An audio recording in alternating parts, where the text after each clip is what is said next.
ये कहानी हमें ले जाती है आज से 20,000 साल पहले के दौर में, जब इंसान छोटे छोटे कबीलों में बंटे थे। कहानी में हमें पुराने जमाने के यूरोपीय लोगों को दिखाया जाता है जो कबीले में रहते हुए एक साथ मिलकर शिकार करते हैं। यहाँ हमें इसी कबीले के सरदार को दिखाया जाता है जिसका नाम था एर्गन। कुछ महीने बाद ठंड का मौसम आने वाला था, इसलिए वो सब सर्दियों का खाना इकट्ठा करने के लिए अपने कबीले वालों के साथ शिकार पर आए हैं और उनके सामने बहुत बड़ी भैंसों का झुंड होता है। सभी लोग रेंगते हुए भैंसों के झुंड के पास पहुंचते हैं। एर्गन जो कबीले का सरदार होता है वो सही मौका देखते ही अटैक करने का इशारा कर देता है। ये सब के सब उन पर हमला कर देते हैं। शिकारियों से बचने के लिए भैंसें उल्टी तरफ भागना शुरू कर देती हैं, जिनमें से एक एक करके कई सारी भैंसें खाई में गिर जाती हैं, लेकिन उनमें से एक भैंसा बच गया था और वो जंगली भैंसा गुस्से में एर्गन के बेटे नोयान की तरफ भागता है। नोयान पहली बार शिकार पर आया था और उसे शिकार से बचने के तरीके मालूम नहीं थे। एर्गन अपने बेटे को रास्ते से हटने के लिए कहता है, लेकिन वो डर जाता है और नोयान उससे भागना शुरू कर देता है। वो जंगली भैंसा तेजी से नोयान की तरफ बढ़ते हुए उसे अपने सींग में उठा लेता है और खाई की तरफ भागना शुरू कर देता है। एर्गन जो उस कबीले का सरदार है वो देखकर अपने बेटे को बचाने के लिए भैंसे पर भाला फेंकता है। भैंसे को भाला लग जाता है, लेकिन घायल होने के बाद भी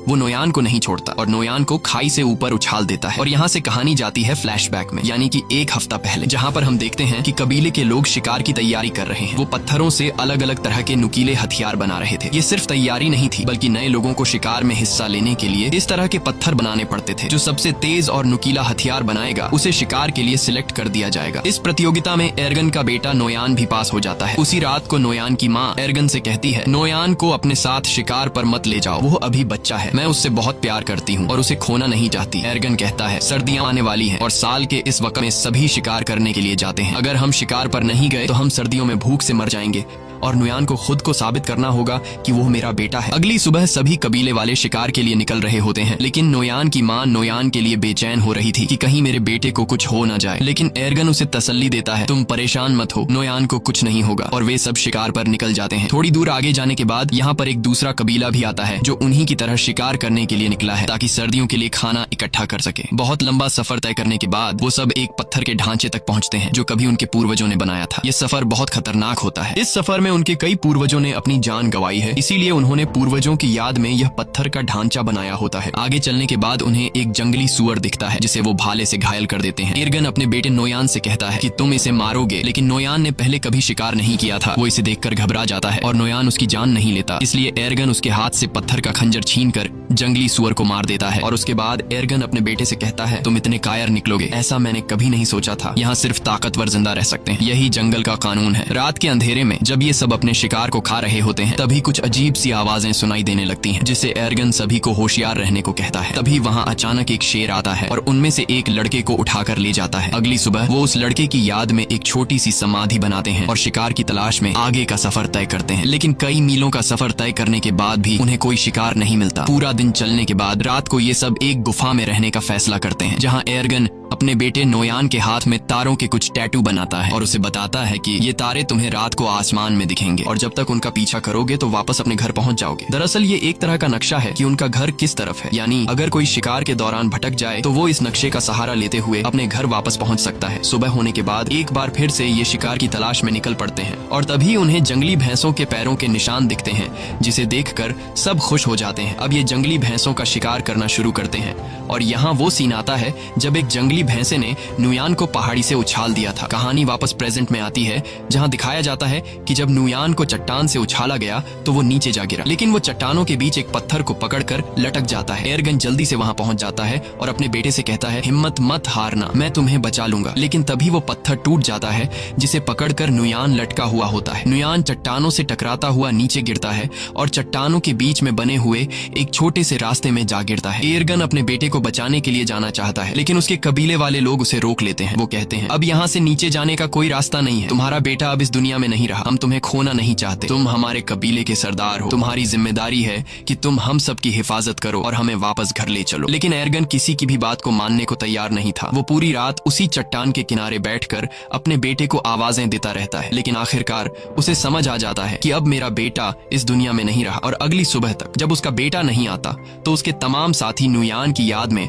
वहाँ एक छोटा सा पत्थर का समाधि समाधि बना लेते हैं और अपना किया हुआ शिकार लेकर वापस कबीले की तरफ निकल पड़ते हैं। उनके जाने के कुछ देर बाद नुयान के ऊपर एक गिद्ध आकर बैठ जाता है और चोंच मारना शुरू कर देता है, मगर उससे पहले कि वो उसे खाता, नुयान की आंख खुल जाती है। वो गिद्ध को नीचे फेंक देता है और उसके बाद वो अपने पिता को आवाज देता है, लेकिन उसे कोई भी जवाब नहीं मिलता। इससे पता चल जाता है कि सभी यहाँ से चले गए और अब उसकी कोई मदद नहीं कर सकता। वो हार नहीं मानता और चट्टान पर चढ़ने की कोशिश करता है, लेकिन वो ज्यादा ऊपर चढ़ नहीं पाता। नीचे बहुत गहरी खाई होती है और शायद किस्मत उसे जीने का एक दूसरा मौका देना चाहती है। कुछ ही देर बाद वहाँ तेज बारिश शुरू हो जाती है और बारिश की वजह से नीचे खाई धीरे धीरे नदी में बदलने लगती है। उसे समझ आ जाती है कि अगर उसे जिंदा रहना है तो उसे नीचे खाई में कूदना होगा। और जब नुयान को अंदाजा होता है कि पानी अब गहरा हो गया है, अगर वो छलांग लगा दे तो उसे कोई चोट नहीं आएगी। इसके बाद वो पानी में कूद जाता है, लेकिन पानी में गिरते ही वो बेहोश हो जाता है। अगले दिन जब उसे होश आता है तो वो खुद को दूसरी जगह में पाता है। ऊंचाई से कूदने पर वो बच तो गया था, लेकिन उसके पैर की हड्डी मुड़ गई थी। फिर वो अपने टूटे हुए पैर को लकड़ियों से बांधता है, जिससे वो चलने के काबिल हो जाता है और फिर वो उस चट्टान के ऊपर पहुंचता है जहां से वो गिरा था। लेकिन वहां पहुंचकर जब वो देखता है कि उनके लोगों ने उसकी समाधि बना दी, जिससे वो रोने लगता है, वो समझ जाता है कि उसके पिता एर्गन और कबीले वालों ने ये यकीन कर लिया था कि नुयान मर चुका है। तभी अचानक उसे आसपास कुछ अजीब आवाजें सुनाई देती हैं और खतरे से बचने के लिए नुयान पेड़ पर चढ़ जाता है, जहां वो पूरी रात एक सूखे पेड़ के ऊपर गुजारता है। अगली सुबह जब वो पानी पीने जाता है तो वो भेड़ियों की एक झुंड को देखता है और वो भेड़िए तेजी से उसकी तरफ बढ़ रहे थे। तभी कुछ भेड़िए उस पर हमला कर देते हैं। नुयान वापस पेड़ की तरफ भागता है, लेकिन एक भेड़िया उसका पांव पकड़ लेता है। नुयान चाकू से उस भेड़िए पे वार करता है,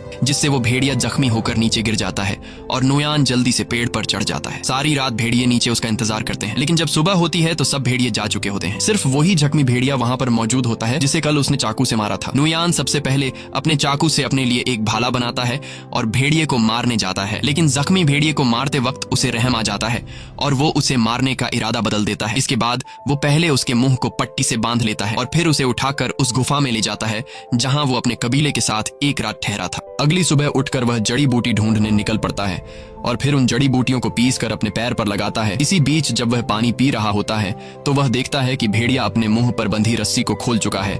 ये देखकर पहले तो वह घबरा जाता है, लेकिन फिर नुयान आराम से उसे पानी देने जाता है। भेड़िया उसे अपने पास आता देखकर डर जाता है, लेकिन नुयान कहता है, मैं तुम्हें कुछ नहीं कहूंगा, मैं तुम्हारी जान बचाना चाहता हूँ। जिसके बाद भेड़िया पानी पी लेता है। अब भेड़िए को भी समझ आ जाता है कि मुझे इससे कोई खतरा नहीं है। नुयान ने जो जड़ी बूटी अपने पैर के लिए तैयार की थी वह अब भेड़िए के जख्म पर लगा देता है और उसी वक्त नुयान वह कीड़े भी उसे देता है जो वह खुद खाता है। अब आहिस्ता आहिस्ता उन दोनों के बीच एक रिश्ता बनने लगता है। शाम होने से पहले नुयान एक खरगोश का शिकार कर लेता है, क्योंकि उसने कई घंटों से कुछ भी नहीं खाया था। रात को बड़ी मुश्किल से वह आग जलाकर उस खरगोश को पका लेता है और उसमें से कुछ हिस्सा भेड़िए को भी दे देता है।